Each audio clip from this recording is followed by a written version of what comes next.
The silence screams louder than any explosion ever could. A silence that has swallowed voices, buried secrets, and frozen time within the forgotten borders of Alaska's wilderness. A silence that emanates from Area 122. No one remembers when the map stopped marking it. No official record acknowledges its existence. It's a phantom limb of the Cold War, a ghost in the machine of history, a whisper on the wind that howls through the unforgiving Alaskan landscape. I first heard that whisper from my grandfather, a man who carried the weight of unspoken truths in the deep furrows of his face. He called it, the place that should not be, a place where the aurora borealis dances with a macabre grace above a landscape stained with secrets. He never elaborated. Fear, or perhaps something akin to guilt, sealed his lips. But the seed was planted. And seeds, especially those watered by curiosity, tend to grow. My name is Elias Thorne. I am an historian, or rather, I was. Now, I am something else, something unsettled.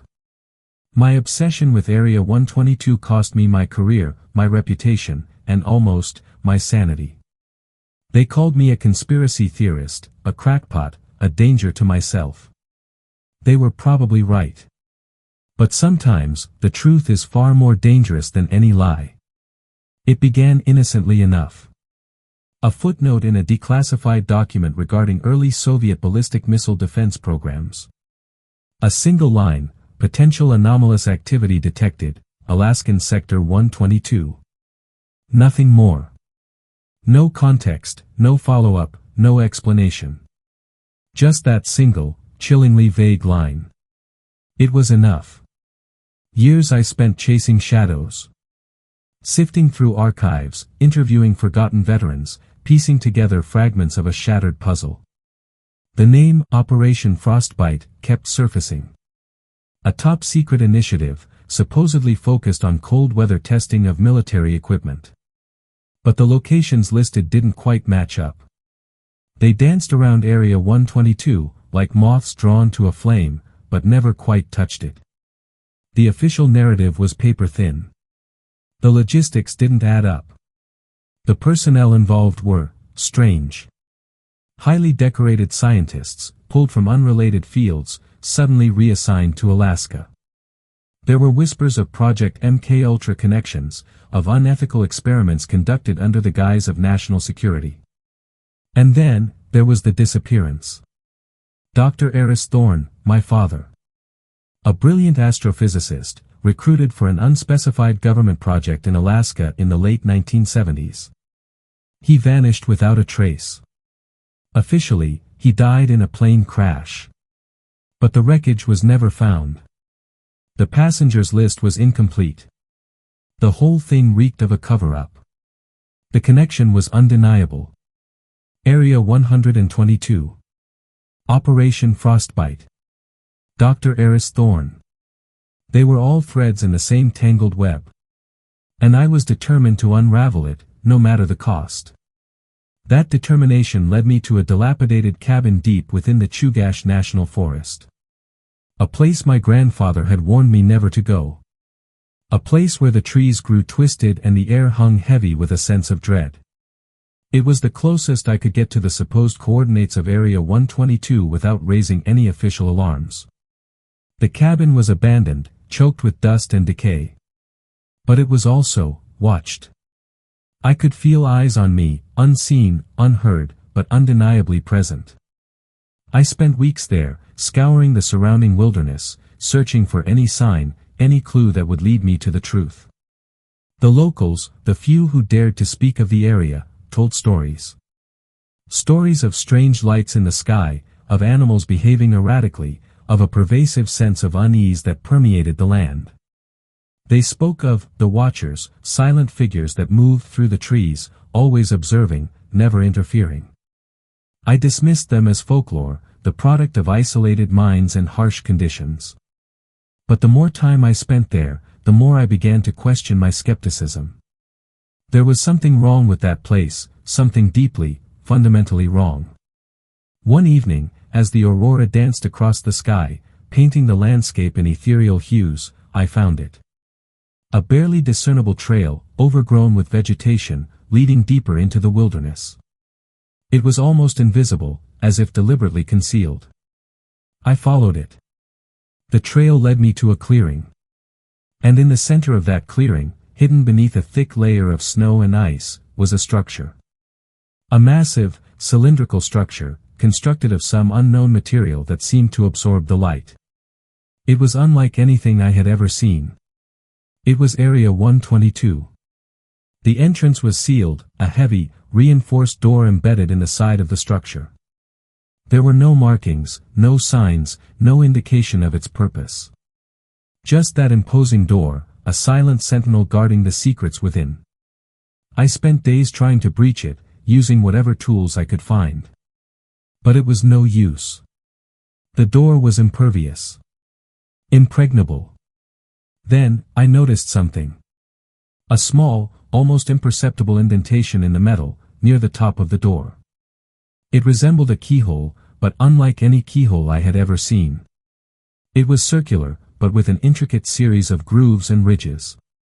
It looked almost organic. I remembered something my father had once said to me, years ago, when I was a child, fascinated by the stars.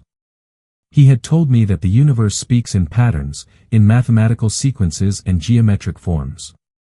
And that if we could learn to understand those patterns, we could unlock the secrets of the cosmos. Could that be the key? Was this keyhole not meant for a physical key, but for a specific sequence, a mathematical code? I spent weeks studying the indentation, trying to decipher its pattern. I consulted with mathematicians, cryptographers, anyone who might be able to help. Most dismissed it as nonsense, the ramblings of a delusional man. But one, an elderly professor at MIT, saw something. He recognized the pattern. He called it a hyperdimensional fractal, a mathematical construct that exists beyond the confines of our three-dimensional reality. He provided me with an equation, a complex algorithm that he believed could unlock the door. It was a long shot, but it was the only lead I had. I returned to Area 122, armed with the equation and a laptop powered by a portable generator. I input the algorithm, hoping against hope that it would work.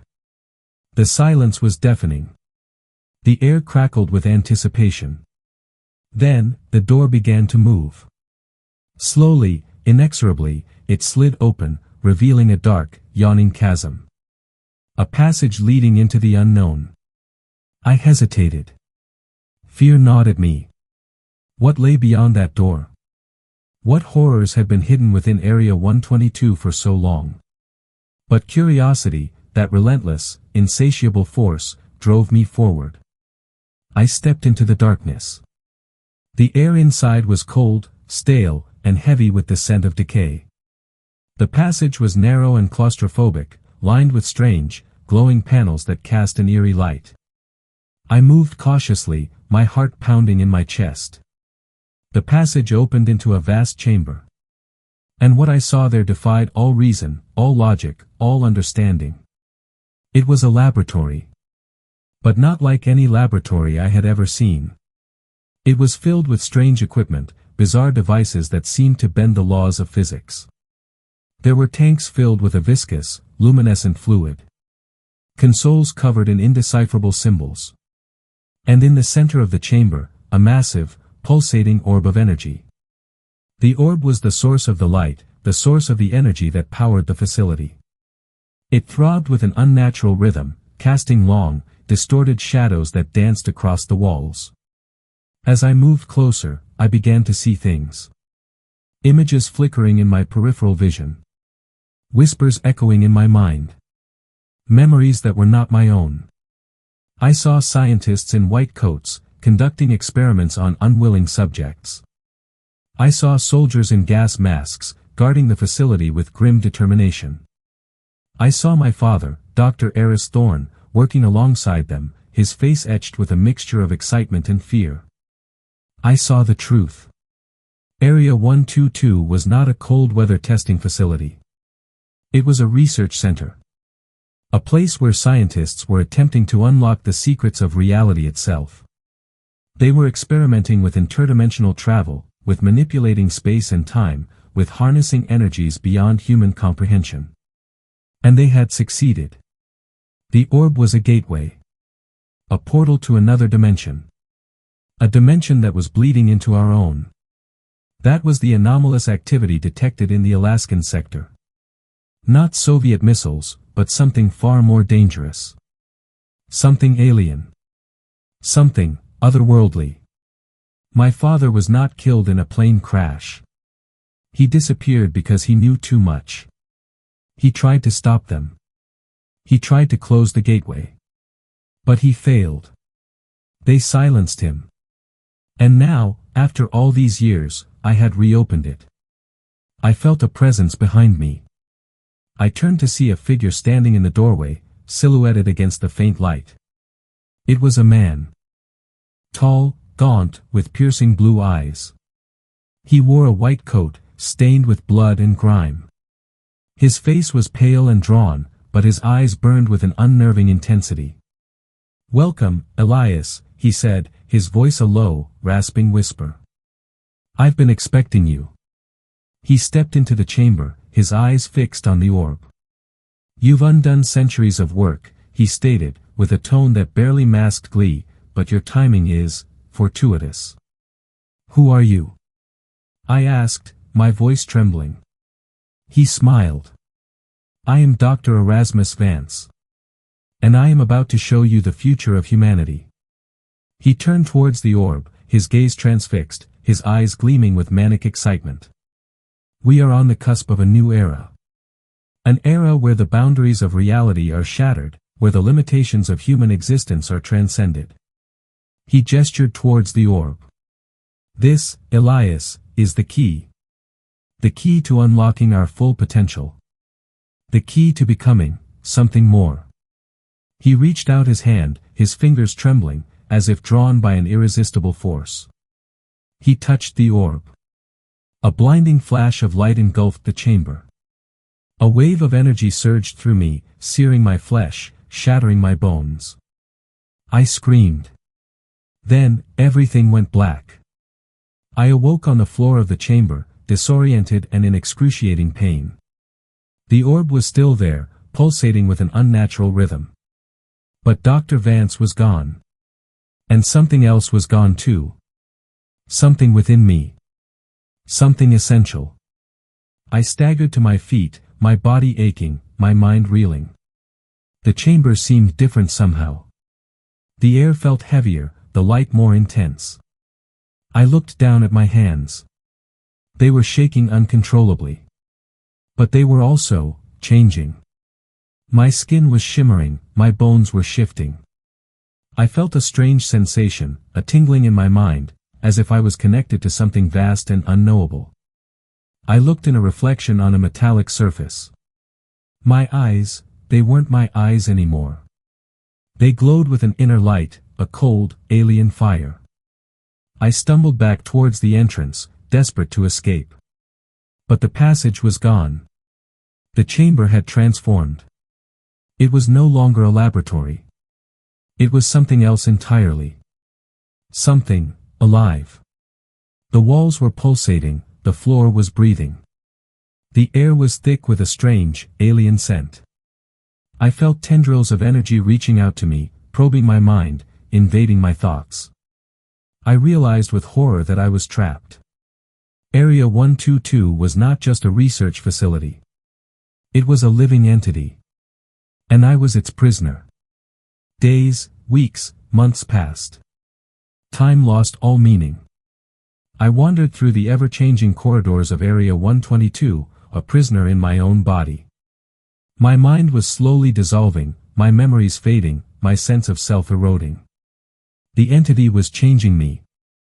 Transforming me into something else. Something that was no longer human. I saw glimpses of Dr. Vance, flitting through the shadows. He was no longer human either. He had become something greater. Something terrible. He would smile at me, a cold, predatory smile, and whisper words that I could not understand. Words that resonated with the deepest, darkest parts of my soul. He showed me visions of other worlds, of other dimensions. He showed me the potential of the human race, the potential to transcend our limitations, to become gods. But the price was too high. The cost was our humanity. I fought against it. I clung to my memories, to my identity, to my love for my father. But it was a losing battle. The entity was too strong. It was consuming me, assimilating me, making me a part of itself. One day, I stood before the orb. It pulsed with an irresistible energy, drawing me closer. I could feel the entity within me, urging me to merge with it, to become one with the gateway. I looked into the orb and I saw myself. But it wasn't me. It was something else. Something perfect.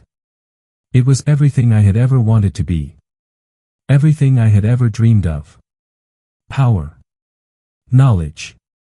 Immortality. All I had to do was let go. But then, I saw something else. A fleeting image, a memory of my father. He was standing before me, his eyes filled with sadness and regret. He shook his head. "Don't do it, Elias," he whispered. "Don't become one of them." And in that moment, I made a choice. I closed my eyes. I severed the connection. I rejected the power. I refused to become a god. I screamed. The entity recoiled. The chamber convulsed. The orb flickered and dimmed. I opened my eyes. I was still human. But I was also different.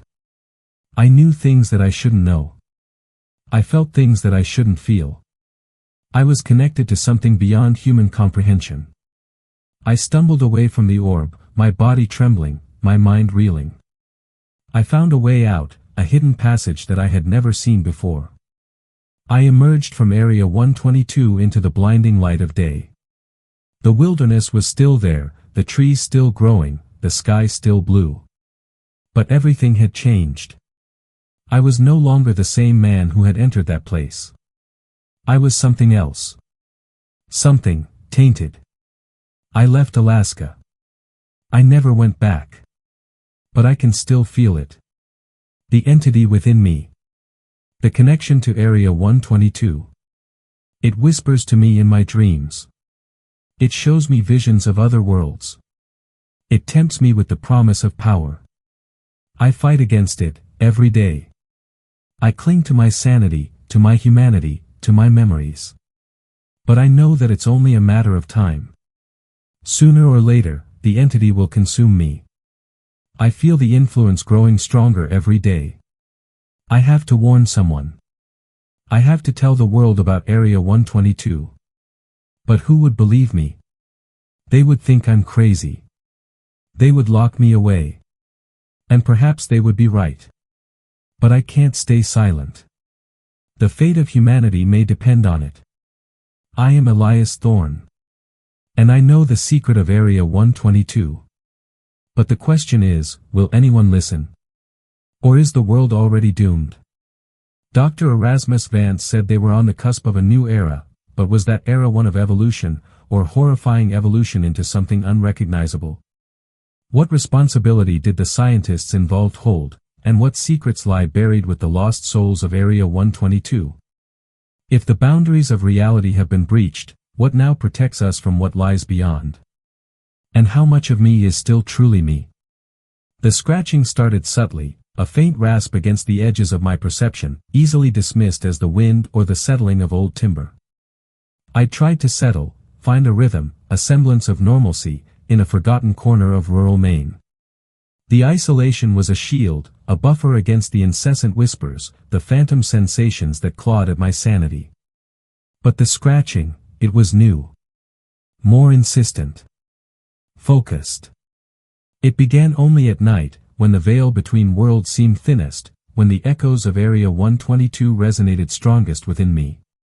At first, I attributed it to rodents, the age-old tormentors of isolated farmhouses.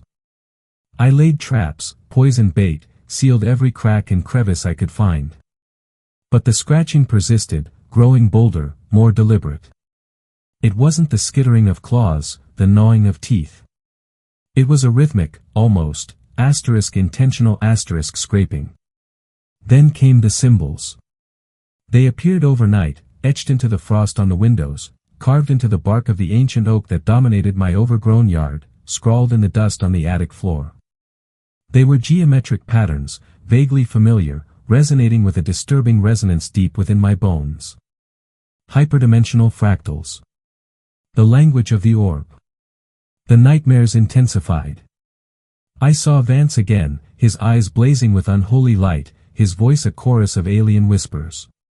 He showed me visions of shimmering cities built on impossible geometries, of beings of pure energy traversing the cosmos, of the universe itself as a vast, living organism, connected by a network of unseen pathways. He offered me a place in this new reality, a chance to transcend my mortal limitations. He promised me understanding. I awoke each morning drenched in sweat, my heart pounding, my mind reeling. The line between dream and reality was blurring, dissolving into a swirling vortex of madness. Was I losing my grip, succumbing to the entity within me? Or was Vance somehow reaching out, attempting to reclaim what he had lost? One afternoon, while researching obscure texts in the local library, a desperate attempt to find some explanation, some context for the horrors I had witnessed, I stumbled upon a reference to a forgotten cult, the Architects of Unseen Geometry.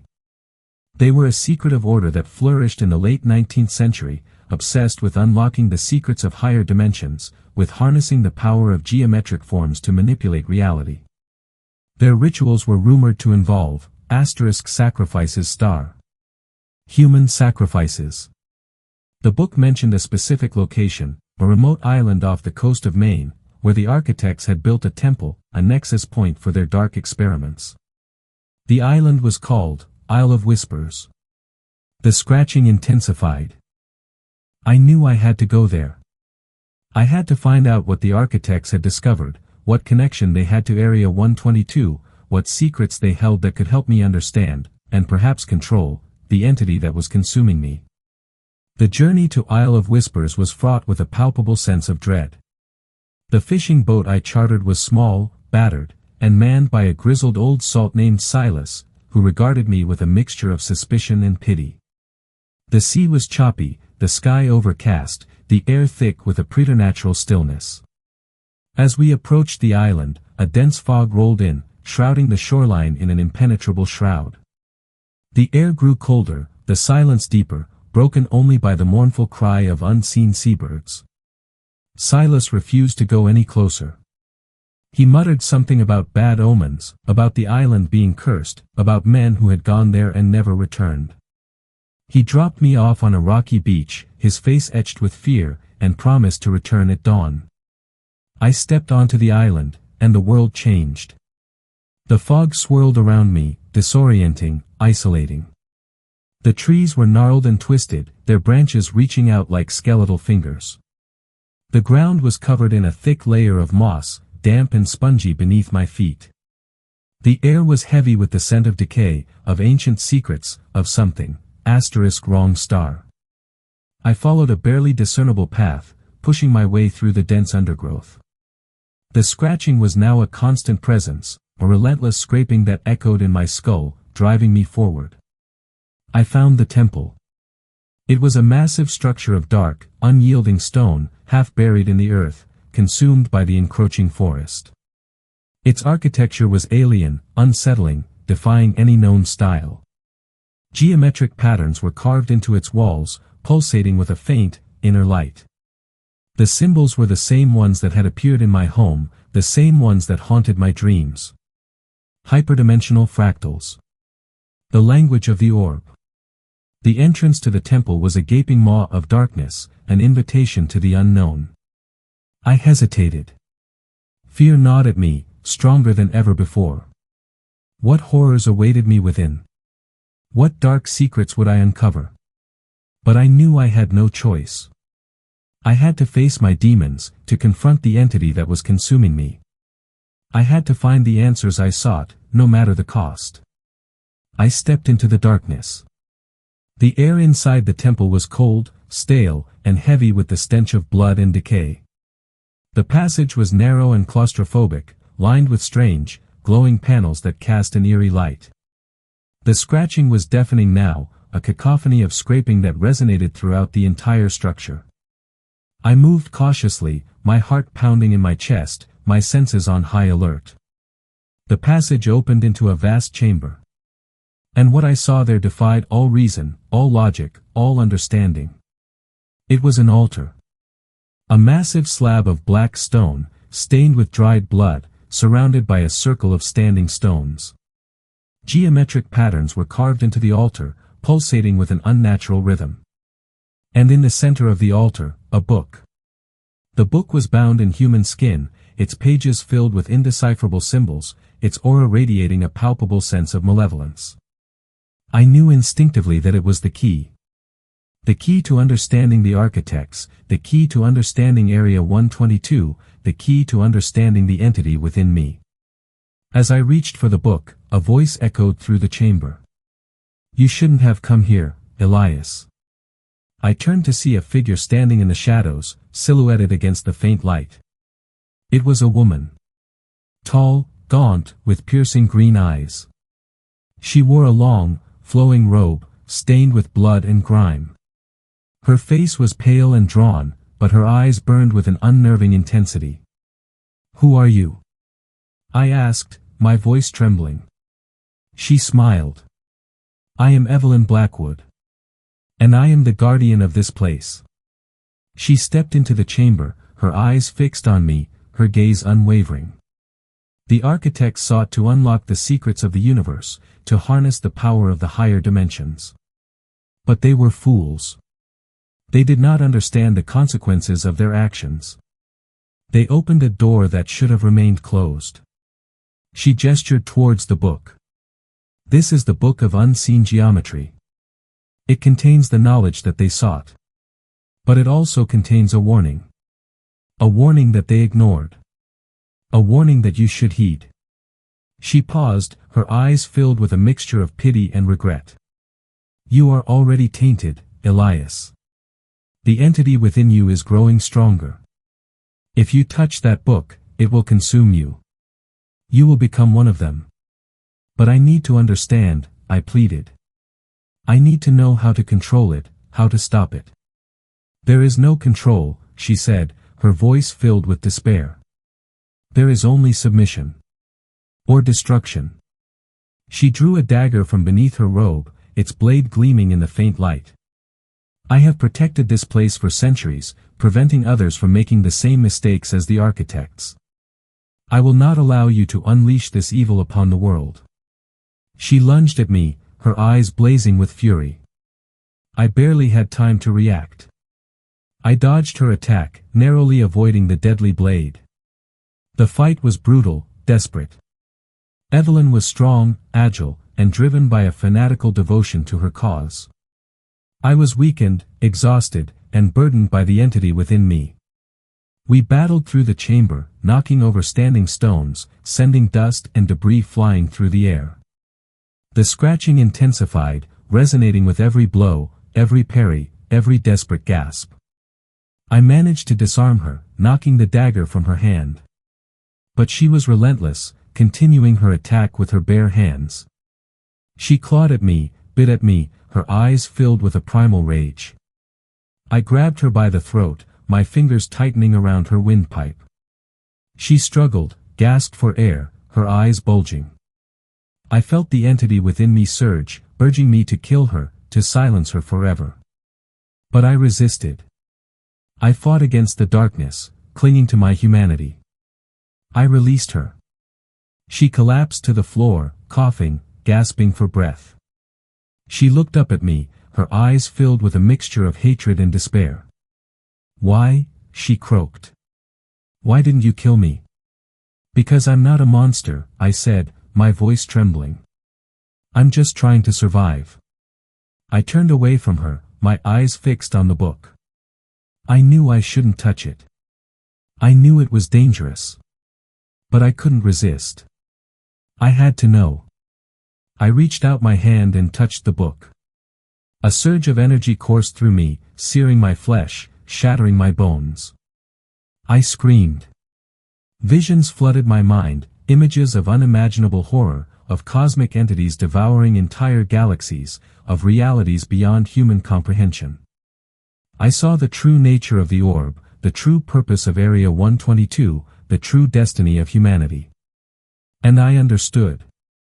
The entity within me was not a parasite, not an invader. It was a key. A key to unlocking my full potential. A key to becoming something more. I closed my eyes and embraced the darkness. When I opened them again, I was no longer Elias Thorne. I was something else. The chamber shimmered, the ancient stones vibrating with a low, resonant hum. Evelyn Blackwood, still gasping for air, watched with a mixture of horror and morbid fascination as the change consumed me. It wasn't a possession, not in the traditional sense. It was an integration. My consciousness, my memories, my very being were being woven into something larger, something ancient, something, other star. The scratching intensified, now a symphony of scraping, clicking, and whirring sounds, originating not from outside the temple, but from within me.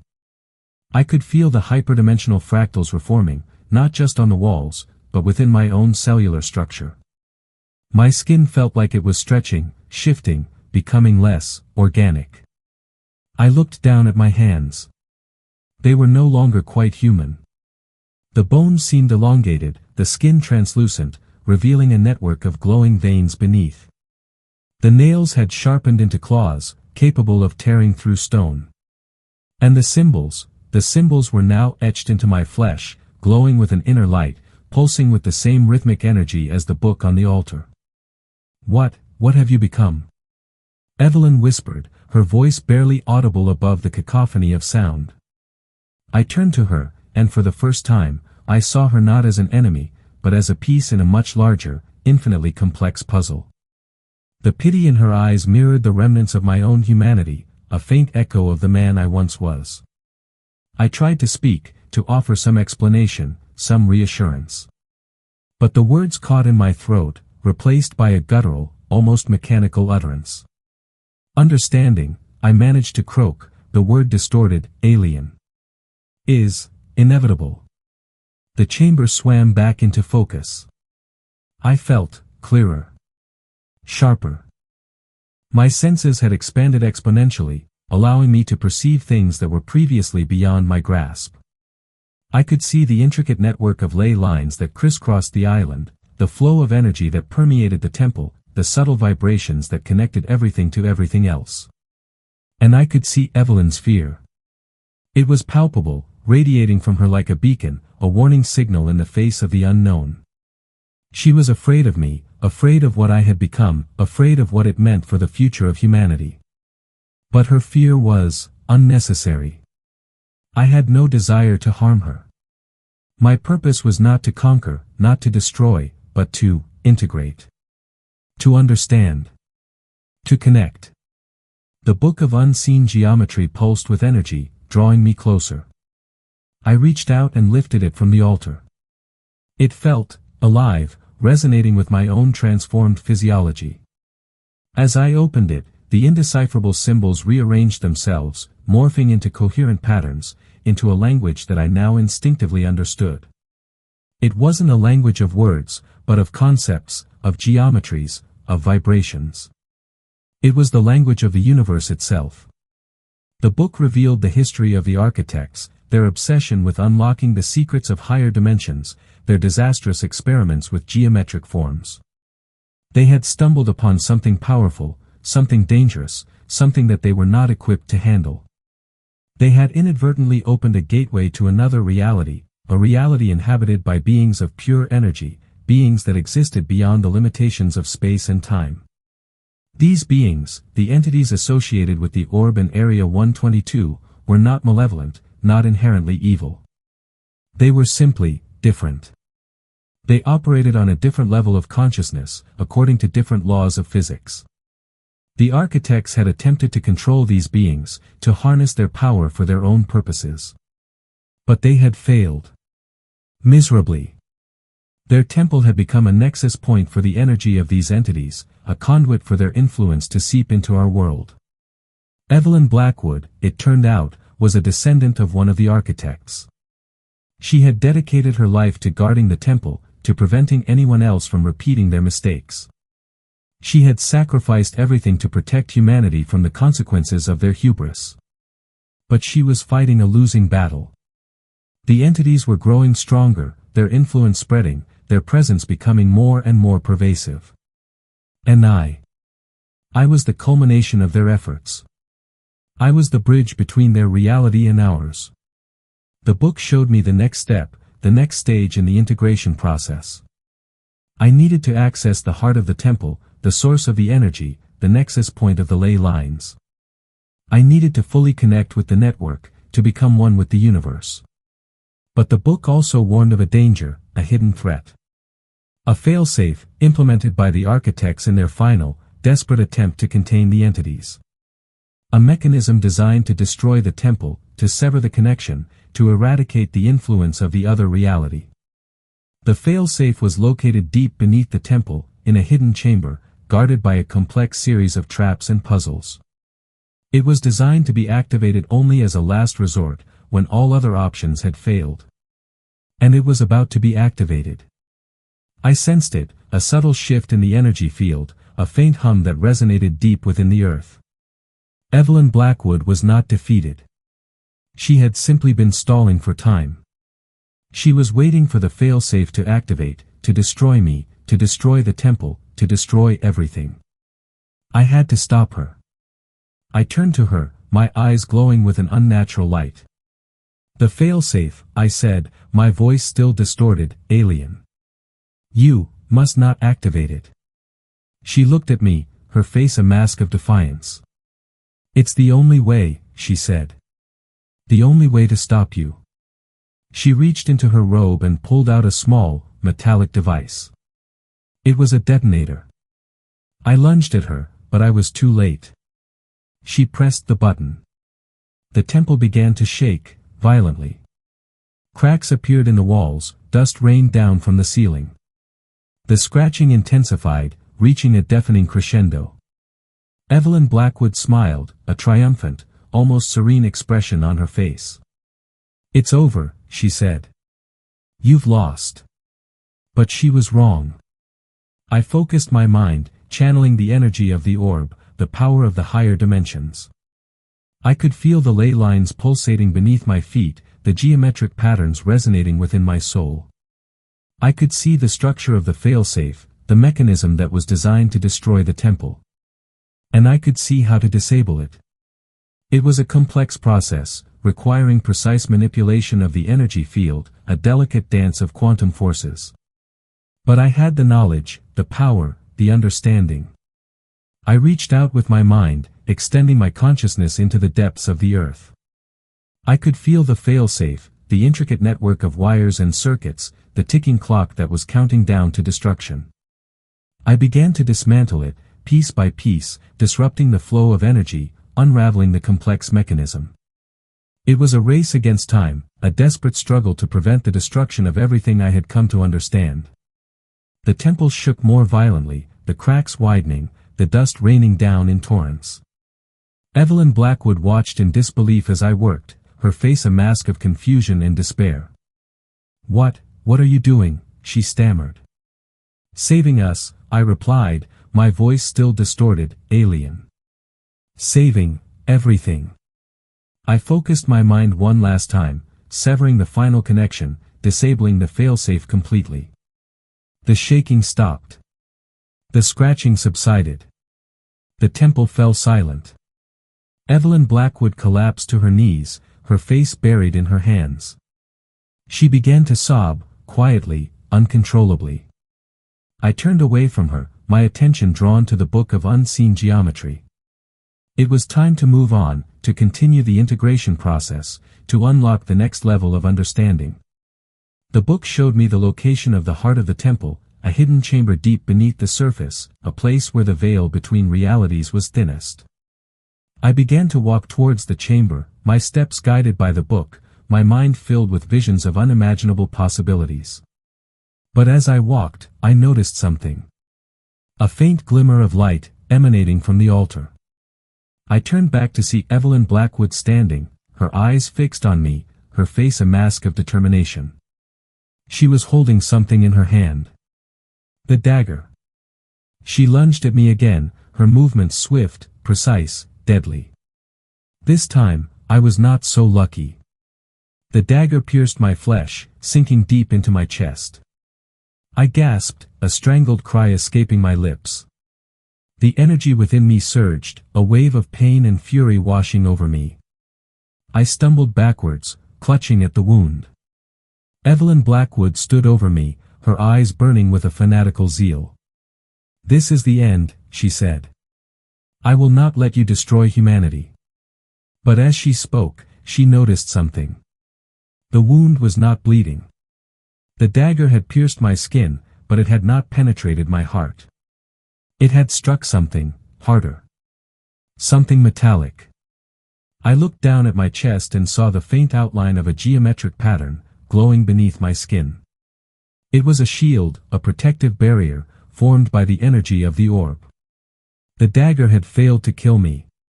Evelyn Blackwood's face crumpled in despair. She dropped the dagger and fell to her knees, her body racked with sobs. I looked down at her, my heart filled with a mixture of pity and understanding. She was a warrior, a guardian, a protector. She had done what she thought was necessary to save the world. But she was wrong. The world didn't need saving. It needed understanding. It needed integration. I reached out my hand and gently touched her shoulder. She flinched, recoiling from my touch. "It's okay," I said, my voice still distorted, alien, but somehow, gentler. "I understand." I knelt down beside her, my eyes fixed on hers. "We can do this together," I said. "We can understand together." She looked at me, her eyes filled with a flicker of hope. "Together," she whispered. "Together," I replied. I extended my consciousness to her, sharing my visions, my understanding, my connection to the orb. She gasped, her eyes widening in disbelief. She saw the universe as I saw it, a vast, interconnected network of energy and information. She saw the entities, the beings of pure energy, not as malevolent invaders, but as fellow travelers on the path to understanding. She saw the truth. And she embraced it. The integration process began, slowly, subtly. Evelyn Blackwood's face began to change, her features becoming more refined, her eyes glowing with an inner light. The symbols began to appear on her skin, glowing with the same rhythmic energy as mine. She was becoming something more. She was becoming one of us. Together, we stood and walked towards the heart of the temple, hand in hand, ready to face whatever challenges lay ahead. The future was uncertain, the path was unknown. But we were not afraid. We were together. And we understood. But one question still lingered, echoing in the depths of my newly expanded consciousness. What was Area 122 truly for? The book had provided context, history, even a twisted sense of purpose. But the reason, the ultimate why, remained shrouded in mystery. And more disturbingly, the faint whispers, the echoes of Vance, they hadn't ceased. They had merely quieted, as if waiting, patiently, for the opportune moment to resurface. What role did Vance play in all of this, and what did he truly want from me? Or rather, from us? The air grew thick, almost viscous, as we approached the chamber. The very stones seemed to hum, vibrating with an energy that both resonated with and challenged the transformation within me and, now, Evelyn. Her steps, once hesitant and driven by fear, mirrored my own with a newfound confidence, a shared purpose. The symbols etched onto her skin pulsed in sync with the ley lines beneath our feet, a living map guiding us toward the unknown. I could feel her mind, no longer a fortress of suspicion and dread, opening, expanding, embracing the chaotic symphony of the universe that now flowed through us both. Yet, the unanswered questions gnawed. Area 122. Vance. The whispers. They were like phantom limbs, aching reminders of a past that refused to be neatly categorized or dismissed.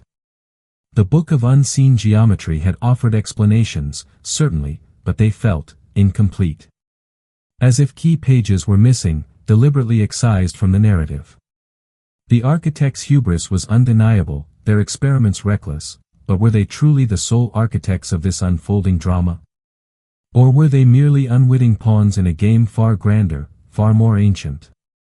The chamber itself was a cathedral of geometry, a breathtaking testament to the architect's obsession.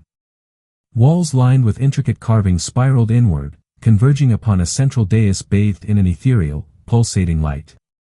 The air crackled with energy, a palpable force that both invigorated and threatened to overwhelm. It was here, the book had indicated, that the veil between realities was thinnest, the nexus point where the energies of our world and the realm of the entities intertwined. But something was amiss. A subtle discordance, a faint dissonance in the harmonious symphony of energy that permeated the chamber. It was almost imperceptible, a shadow lurking at the edge of my expanded perception. But it was there, undeniable, a warning bell ringing in the depths of my consciousness. I stopped, my hand tightening on Evelyn's. She turned to me, her eyes questioning. "Something's not right," I said, my voice still carrying that unsettling, alien timbre, but now laced with a hint of concern. "There's interference. A disruption." Evelyn frowned, her brow furrowing. "I don't sense anything," she said, her voice clear and steady, but with a subtle undercurrent of doubt. "It's subtle," I replied. "Almost masked. But it's there. Someone, or something, is trying to manipulate the energy flow." I closed my eyes, focusing my mind, attempting to penetrate the veil of interference. I reached out with my consciousness, probing the intricate network of ley lines, searching for the source of the disruption. And then I saw it. A faint, almost imperceptible thread of energy, snaking through the ley lines, subtly diverting their flow. It was like a parasite, feeding off the temple's power, twisting it to its own unknown purpose. The thread led elsewhere. It didn't originate within the temple. It extended outward, beyond the confines of the island, across the vast expanse of the ocean, toward Area 122. The realization hit me like a physical blow, stealing my breath. Area 122 wasn't just a research facility, a site of scientific curiosity. It was a focal point, a control center, a nexus of influence for something far more sinister. And Vance. Vance was connected to it. The whispers. They weren't just echoes of a broken mind. They were transmissions, signals, communications from Area 122, specifically tailored to me. He was trying to reach me, to guide me, to manipulate me, even from beyond the veil of death. But why? What was his ultimate goal? And what role did I, and now Evelyn, play in his twisted scheme? Area 122, I said, my voice barely a whisper. The disruption, it originates from Area 122. Evelyn gasped, her eyes widening in horror. But, that's impossible, she stammered. The island is isolated. There's no direct connection. There is now, I replied grimly. Someone has established a connection, a subtle conduit through the ley lines. And I believe Vance is behind it. A look of confusion crossed Evelyn's face. Vance? But he's dead. He sacrificed himself to protect us. Did he? I asked, my voice laced with skepticism. Or was his sacrifice merely a calculated maneuver, a way to ensure the success of his plan? The doubt hung heavy in the air, poisoning the newfound trust between us. Evelyn looked at me, her eyes filled with a mixture of disbelief and fear. I don't know what to believe anymore, she said, her voice trembling. Believe what you see, I replied. Believe what you feel. Trust your instincts. I turned back to the chamber, my mind racing, trying to piece together the fragments of the puzzle. Area 122. Vance. The entities. The architects. The book of unseen geometry. They were all connected, intertwined in a complex web of deceit and manipulation. But what was the ultimate objective? What were they trying to achieve? And then it hit me. The integration process. The entities weren't simply trying to influence our world. They were trying to merge with it, to integrate their reality with ours. And I, and now Evelyn, were the key. We were the bridge, the conduit, the vessels through which this integration could be achieved. But why? What was the purpose of this integration? What would be the consequences? The Book of Unseen Geometry had offered a sanitized version of the truth, a carefully crafted narrative designed to lull us into complacency. It had presented the integration as a benevolent process, a path to enlightenment and understanding. But I suspected the reality was far more sinister. The entities weren't interested in enlightenment. They were interested in control. They wanted to subsume our reality, to rewrite the laws of physics, to reshape the universe in their own image. And we were helping them. Unwittingly, perhaps, but we were still complicit in their scheme. I had to stop it. I had to sever the connection, to break the integration process, to prevent the entities from achieving their goals. But how? The chamber pulsed with power, the energy of the entities swirling around us, tempting us, seducing us with promises of knowledge and understanding. It would be easy to succumb, to surrender to the flow, to allow ourselves to be swept away by the tide of integration. But I couldn't. I had a responsibility. A responsibility to humanity, to our world, to the very fabric of reality. I had to fight. I turned to Evelyn, my eyes filled with determination. We have to stop this, I said. We have to sever the connection to Area 122. She looked at me, her eyes wide with fear, but also with a flicker of resolve. How? She asked. I don't know yet, I replied. But we'll figure it out. Together. I reached out and took her hand, squeezing it tightly. Trust me, I said. We can do this. I closed my eyes, focusing my mind, reaching out to the source of the disruption, the faint thread of energy that connected the temple to Area 122. I could feel it, pulsing with a dark, insidious energy. It was like a tendril, slowly wrapping itself around the temple, tightening its grip, tightening its control. I had to sever it. But how? I delved deeper into my consciousness, searching for the answer, the key to breaking the connection. I sifted through the fragments of knowledge gleaned from the orb, from the Book of Unseen Geometry, from the whispers of Vance. And then I found it. A loophole. A flaw in the design. A vulnerability in the system. The connection between the temple and Area 122 was maintained through a complex series of geometric relays, strategically placed throughout the island. These relays acted as amplifiers, boosting the signal, ensuring a stable and reliable connection. But the relays were also vulnerable. If they could be disrupted, if their geometric alignment could be distorted, the connection would be severed. It was a risky plan. Disrupting the relays could have unforeseen consequences. It could destabilize the ley lines, triggering earthquakes, volcanic eruptions, or even creating rifts in the fabric of reality. But it was the only option. I had to take the risk. I opened my eyes, my gaze fixed on Evelyn. I know what we have to do, I said. We have to disrupt the geometric relays. We have to sever the connection to Area 122. She looked at me, her eyes filled with a mixture of fear and determination. Then let's do it, she said. Together, we turned and walked away from the central dais, away from the seductive pull of the entities, away from the promises of enlightenment. We were going to war. A war against forces beyond our comprehension. A war for the fate of our world. And as we ventured deeper into the labyrinthine corridors of the temple, I couldn't shake the feeling that we were walking into a trap. Vance, or whatever malevolent entity now inhabited his discarded shell, was waiting for us. He had orchestrated this entire scenario, guiding us, manipulating us, leading us to this very moment. He knew what we were planning. He knew our weaknesses. He knew how to exploit our fears. And he was ready to strike. The question wasn't if he would attack, but when. And what form would his attack take? Would he try to turn Evelyn against me?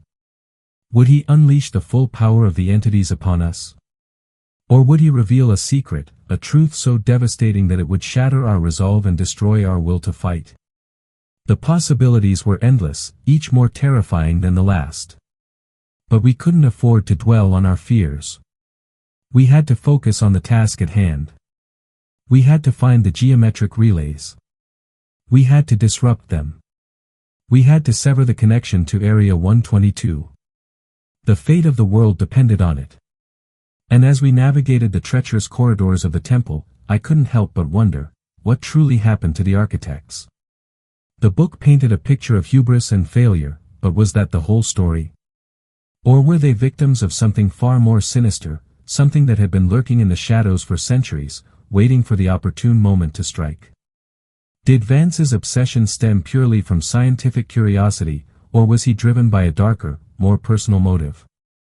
And what secrets lay hidden within Area 122, waiting to be unearthed? The questions piled up, each one more perplexing than the last. But I knew one thing for certain, the truth was out there, buried beneath layers of deceit and manipulation. And we were going to find it, no matter the cost. We had to. The survival of humanity depended on it. The first relay was deceptively simple, a shimmering obelisk tucked away in a shadowed alcove. It hummed with a low, resonant frequency, a palpable vibration that resonated deep within my bones. The air around it crackled with static electricity, raising the hairs on my arms. "This is it," I murmured, more to myself than Evelyn. The first node in the chain. Evelyn circled the obelisk cautiously, her hand outstretched, as if testing the energy field. "What do we do?" she asked, her voice barely above a whisper. "Disrupt the geometry," I replied. "Break the symmetry. Introduce chaos." But how? The obelisk was smooth, featureless, an impenetrable monolith of alien technology. There were no buttons, no switches, no obvious points of entry. I ran my hand along its surface, searching for any sign of a weakness, any clue as to how it functioned. The stone felt cool, almost unnaturally so, and the vibration intensified as I pressed harder. Suddenly, a faint image flickered into existence on the obelisk's surface, a complex geometric pattern that pulsed in time with the humming frequency. It was a three-dimensional representation of the ley lines, a visual map of the energy flow that coursed through the island. "Look!" Evelyn exclaimed, pointing at the image. "There. That point, it's where the connection to Area 122 is strongest." I followed her gaze and saw a bright, pulsating node on the geometric map, a point where the energy flow intensified dramatically. It was the nexus point, the key to severing the connection.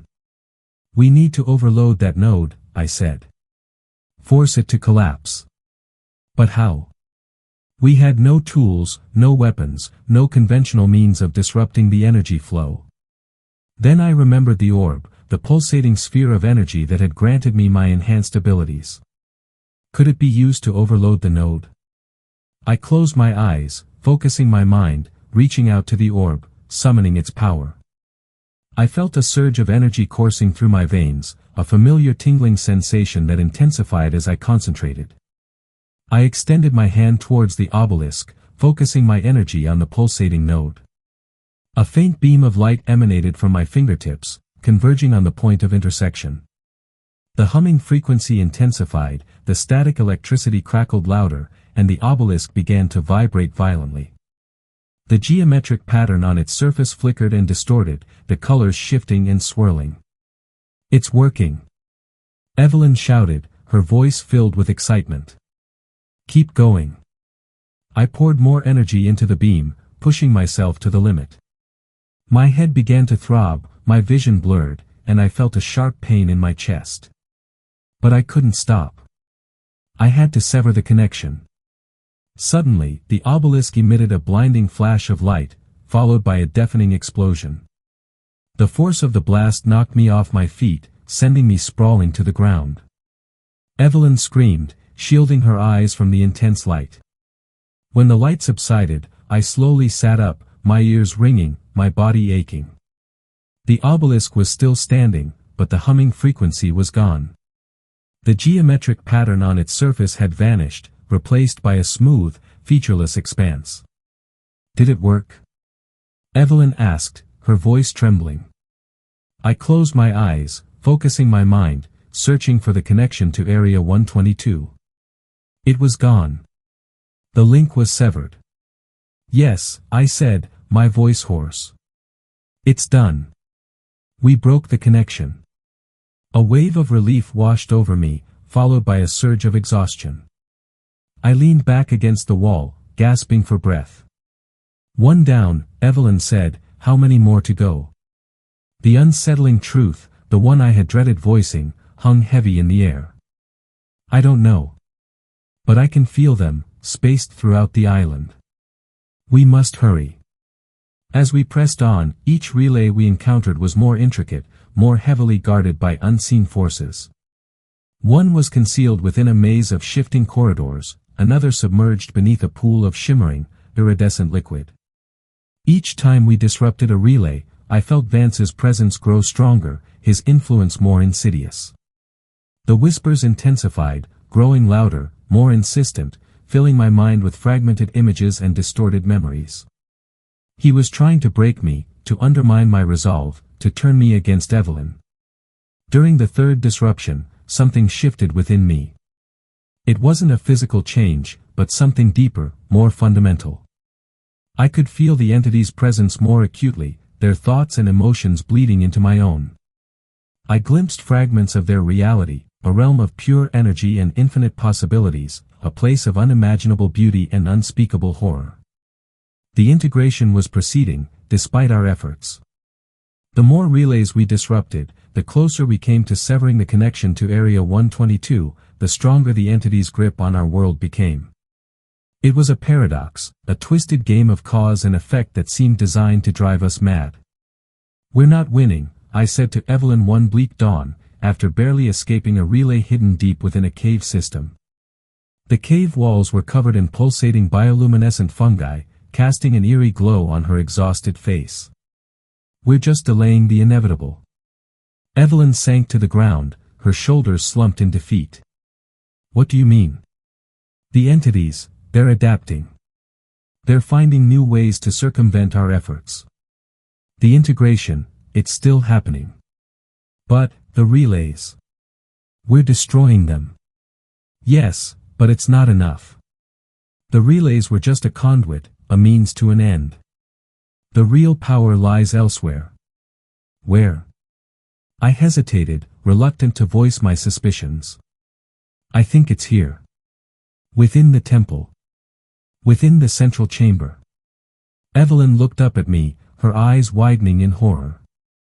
You mean, we have to go back? I don't see any other choice. The thought of returning to the central chamber filled me with dread. The entity's presence was overwhelming there, their influence almost unbearable. But we had no other options. We had to confront them, to strike at the heart of their power.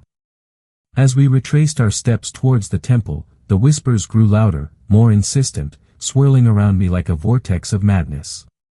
Vance's voice was clearer now, no longer a fragmented echo, but a distinct, malevolent presence.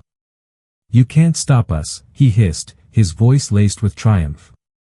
The integration is inevitable. Your efforts are futile. Shut up, Vance, I muttered, clenching my fists. You're not Vance. You're just a puppet, a vessel for these things. I am Vance, he replied, his voice dripping with sarcasm.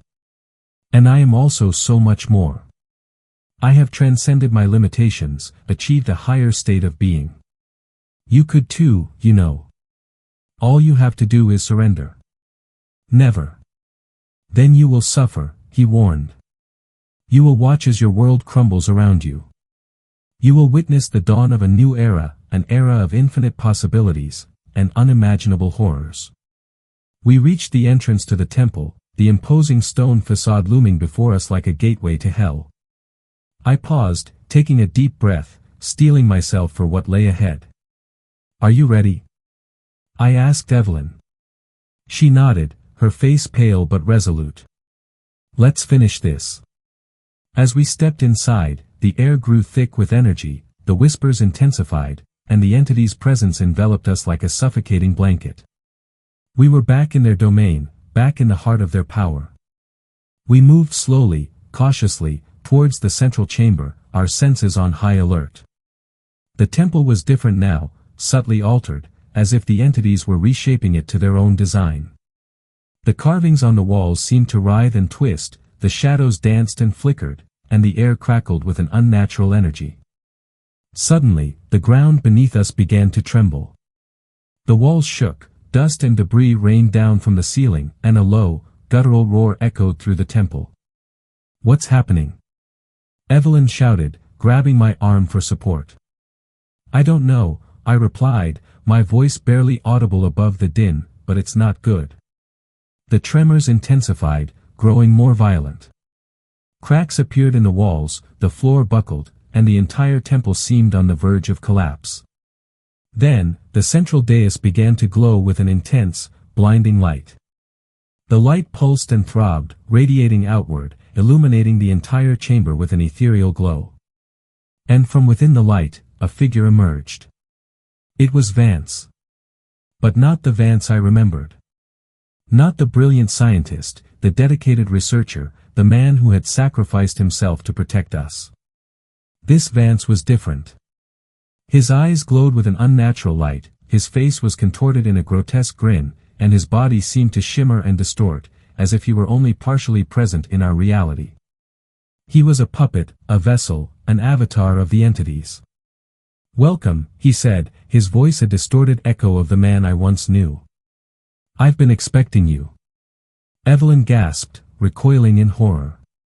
"Vance, what have they done to you?" "They have opened my eyes," he replied, his voice dripping with sarcasm. "They have shown me the truth. And now, I will share that truth with you."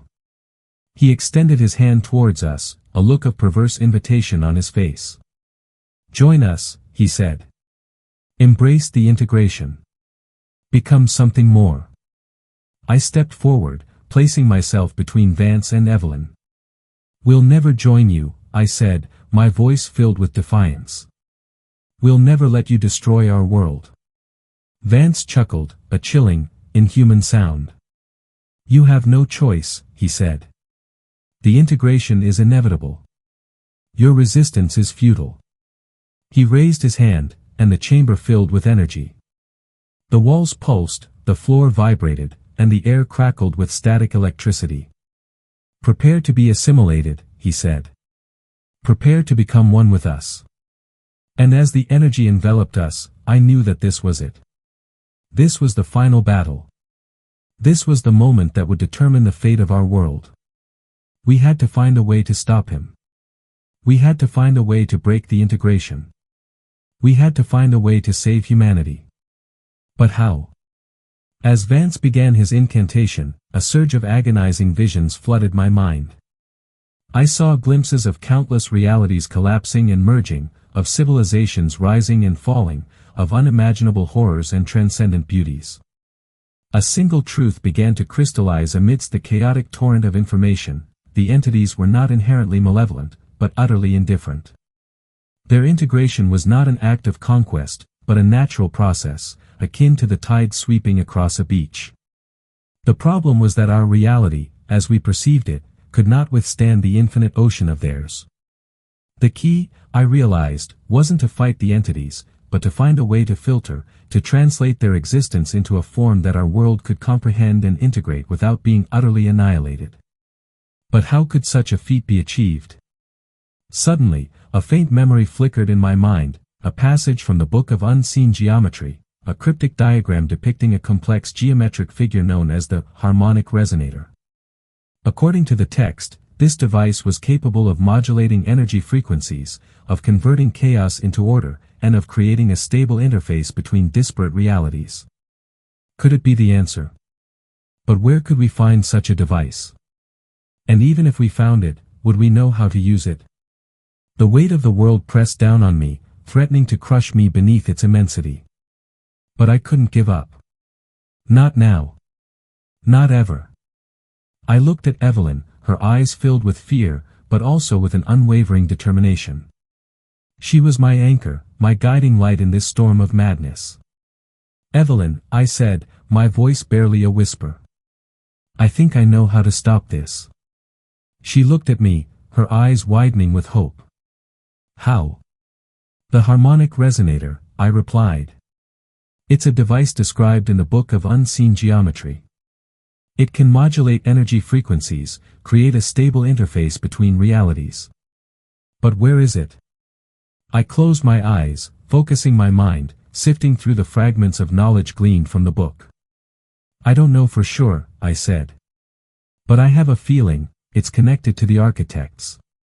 Maybe hidden somewhere in their abandoned labs or workshops. Then we have to find it, Evelyn said, her voice filled with resolve. We have to find the harmonic resonator. I nodded, my determination renewed. We will, I said. Together. But as we prepared to break free from Vance's grasp and embark on this new quest, I couldn't shake the feeling that we were being led, manipulated, guided towards a predetermined destination.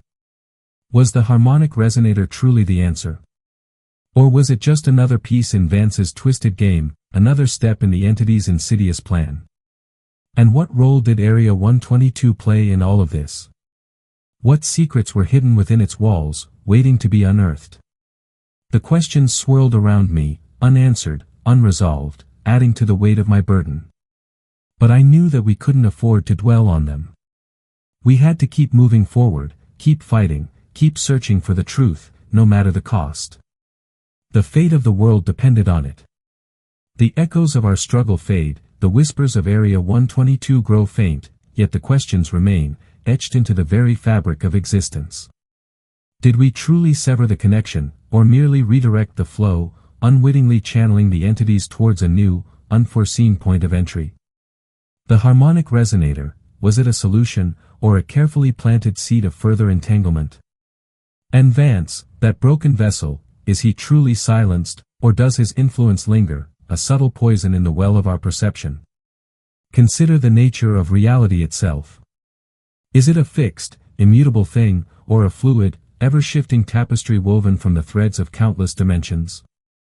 And if the latter, are we merely players on a stage far grander, and more terrifying, than we can possibly imagine? Perhaps the true horror lies not in what we have faced, but in what we have yet to discover, in the unsettling possibility that our victory is merely a prelude to a far greater, far more insidious, defeat. What if the only path to salvation is one where we must sacrifice everything, including that which makes us human?